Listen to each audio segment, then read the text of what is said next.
let me break that down a little bit more here. So C, clarity. You're going to clear the chaos, right? So often life can get so busy and there is so much chaos, right? So really taking that moment, that opportunity to pause, take a look at that, take a moment to get clear before you take your next step, right? So we're gonna do that.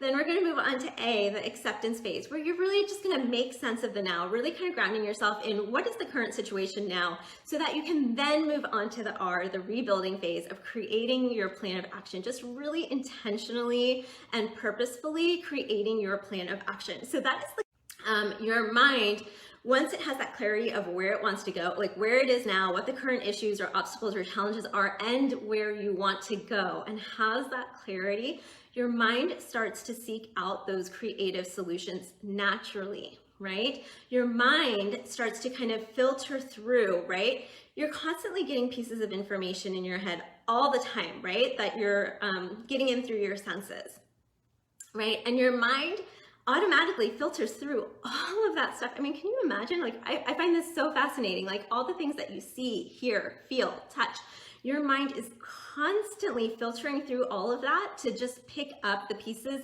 of information that are most important, right? That is amazing. And when you have set out like your point A and your point B, that influences what pieces of information your mind picks out to be most important to help you on your path. I mean, that is fascinating. Okay, that part was off script, but I think that part was so well worth it. All right, is this important? Your why. So I always say your why is the motivation that propels you forward, right?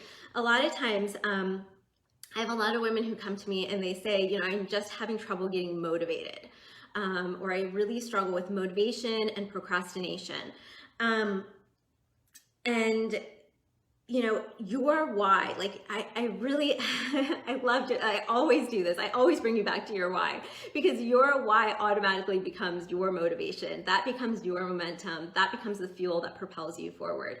So why does this, if you haven't thought much about boundaries, they are what I call the secret sauce to finding alignment between all of your different roles in life, right? It's being able to say no with grace and compassion, knowing that every single no is actually a yes for something else, right? When you say no to that dinner invitation, that could be saying yes to your self-care. That could be saying yes to getting some much needed rest. Focus onto that. And then also that a lot of the resentments that we tend to build up in our life is when we're not honoring our inner voice. And there's no shame in that, y'all. There's no shame in that. It's very natural. It's very normal in this, just kind of in our culture and our conditioning to kind of shove down that inner voice, to shove it down, bury it down. But this process, going through exercises and processes like this, is a way to bring light to that voice again.